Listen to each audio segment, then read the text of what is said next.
زندگی آخر رلا ہی دیتی ہے، پھر چاہے ہم اپنے ماں باپ کے کتنے ہی لاڈلے کیوں نہ ہوں۔ بے شک۔ وسیم بھائی، یہ کوٹ ہے اشفاق احمد صاحب کا میرے سامنے، تو یہیں سے آغاز کرتے ہیں آج کی بات کا کہ ڈو یو تھنک کہ زندگی واقعی اتنی مشکل ہے؟ بالکل، اصل میں دنیا کی سب سے جو غیر یقینی چیز ہے نا وہ زندگی ہے، اور سب سے یقینی چیز موت ہے۔ تو زندگی میں نا وہ ارادے ٹوٹتے ہیں اور آہستہ آہستہ غم آتے ہیں، اور آپ کو پتہ چلتا ہے کہ ٹھہرنا مشکل ہی ہے، لیکن جو اللہ کے ساتھ رجوع کر لیتے ہیں ان کو یہ بات سمجھ لگتی ہے کہ جانا تو ہم نے ہے، لیکن جانے سے پہلے کچھ کام تو کرنے ہیں نا۔ تو وہ جو کام میں مصروف عمل، ابھی ہم بات کر رہے تھے کہ جو اللہ کے کام کر رہا ہے، جو مصروف ہے، تو پھر وہ ان چیزوں کو اپنے اوپر، اس غم کو اپنے اوپر حاوی نہیں ہونے دیتا۔ وہ حضرت واصف رحمۃ اللہ ایک شعر پڑھا کرتے تھے کہ غم بھی گزشتنی ہے، خوشی بھی گزشتنی، کر غم کو اختیار کے گزرے تو غم نہ ہو۔ تو یعنی کہ غم کو قبول کرنا ہے، اس کو ریڈ کرنا ہے، اور اس میں نا بڑا لیسن ہے۔ صحیح بات۔ تو یہ اللہ تعالیٰ ہماری برداشت، سب سے بڑی قوت برداشت ہے۔ بالکل صحیح۔ تو ہماری یہ برداشت بڑھانے کے لیے اللہ تعالیٰ غم بھیجتا ہے۔ صحیح۔ اور آہستہ آہستہ صبر کے ذریعے، نماز کے ذریعے انسان جو ہے نا اس مشکل سے نکل آتا ہے، کیونکہ اللہ کا وعدہ ہے کہ ہر سختی کے ساتھ آسانی ہے۔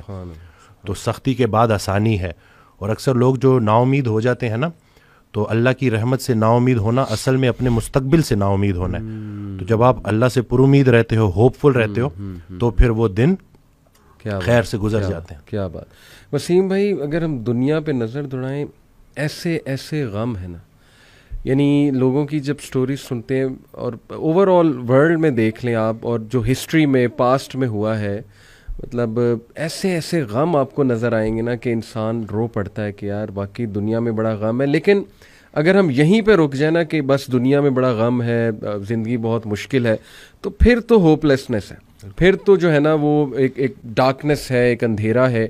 دیٹس وائی آئی سے ٹو پیپل کہ دیکھو جو ایتھیزم ہے وہ یہیں پہ رک جاتا ہے۔ وہ کہتا ہے کہ بس we are all here and we are doomed, اور بس ٹھیک ہے، سفرنگ بھی ہے، کیوس بھی ہے، ڈارکنیس بھی ہے، اب کیا کر سکتے ہیں۔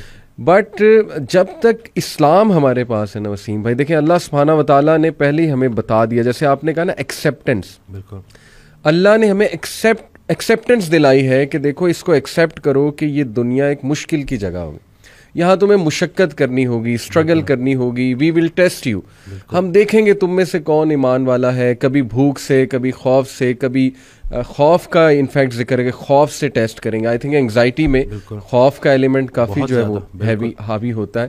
پھر لاس آف لائف سے تمہیں ٹیسٹ کریں گے، لاس آف فروٹ سے تمہیں ٹیسٹ کریں گے، لیکن وبشر الصابرین۔ اور دیکھیں اللہ نے پورا طریقہ بتایا ہے کہ دیکھو نا امید نہیں ہونا ہے، اگر یہ پرابلمز آ جاتے ہیں تو پھر اللہ طریقہ بھی بتا رہا ہے کہ تم نے ہوپ کیسے پکڑنا ہے۔ جیسے آپ نے کہا کہ نماز ہے، پھر صبر ہے، تو how amazing is the philosophy of our religion. بالکل، سبحان اللہ۔ اور جو ایتھیسٹ جو نہ ماننے والا ہے، وہ میں اس کو یہی بولوں گا کہ وہ بیچارہ اللہ کی نعمتیں بھی استعمال کرتا ہے اور اللہ کو مانتا بھی نہیں ہے۔ سبحان اللہ، ٹھیک ہے نا۔ تو تحقیق جو ہے نا وہ آپ کو بعد میں وہاں پہ پہنچائے گی جہاں تسلیم پہنچائے گی آپ کو پہلے۔ تو جو سرنڈر کرنا ہے نا، یہی سب کچھ ہم نے کرنا ہے۔ ایک آڈیو میں وہ بیان کر رہے تھے حضرت، تو انہوں نے کہا کہ پورا سرنڈر کرنا ہے۔ تو جواب آیا کہ حضرت اتنی کمزور صلاحیتوں کے ساتھ پورا سرنڈر کیسے کرو؟ تو انہوں نے کہا کہ تم پورا سرنڈر کرو، تمہاری صلاحیتیں بھی پوری ہو جائیں گی۔ سبحان اللہ۔ تو یہ ہے کہ جب آپ پورا سرنڈر کرتے ہو نا، یہ جو اپنی کارسازی نکالو گے تو کارساز کی کارسازی سمجھ آئے گی نا۔ تو یہ جو اللہ ہے نا، یہ ہمارے ارادوں کو توڑتا ہے، اور نہیں آتی کوئی پریشانی اس وقت تک جب تک وہ بڑی پریشانی کو ٹالنے نہ آئی ہو۔ وہ ایک واقعہ سناتے تھے کہ ایک بندہ ایک اللہ والے کے پاس جاتا ہے اور کہتا ہے کہ میرا مکان نہیں بک رہا، تو دعا کریں۔ تو انہوں نے کہا کہ نہیں، تمہارا مکان نہیں بکے گا، جاؤ۔ تو وہ بڑا پریشان ہوتا ہے، پھر دوبارہ جاتا ہے، کہتے ہیں کہ آپ دعا کریں، کہتے چلو میں دعا کر دیتا ہوں۔ وہ مکان بک جاتا ہے۔ تو وہ اس اللہ والے کے پاس جاتا ہے اور اس سے پوچھتا ہے کہ آپ جب میں پہلی دفعہ آیا تو آپ نے کہا کہ مکان نہیں بکے گا، صحیح، اور جب دوسری دفعہ آیا تو آپ نے کہا کہ بک جائے گا۔ تو کہتے ہیں کہ پہلی دفعہ جب تم آئے تھے تمہارا ماتھا روشن لگ رہا تھا، صحیح، تمہارے ماتھے پہ خوش قسمتی کے آثار تھے۔ دوسری دفعہ جب تم آئے تو تمہارے ماتھے سے بدقسمتی کے آثار آ رہے تھے، کیونکہ بڑا بدقسمت ہے وہ انسان جس کی زندگی میں اس کا گھر بک جائے۔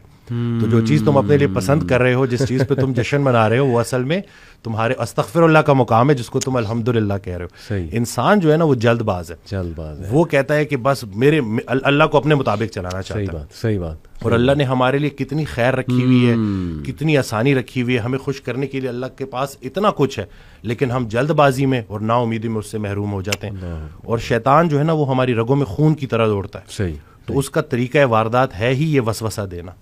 وسوسہ جو ہے نا وہ ایمان کی نفی ہے, اور یقین جو ہے نا وہ وسوسے کو نفی کرتا ہے. کیا بات. تو ہم نے یقین کو پختہ کرنا ہے. یقین نور ہے, شک اندھیرا ہے.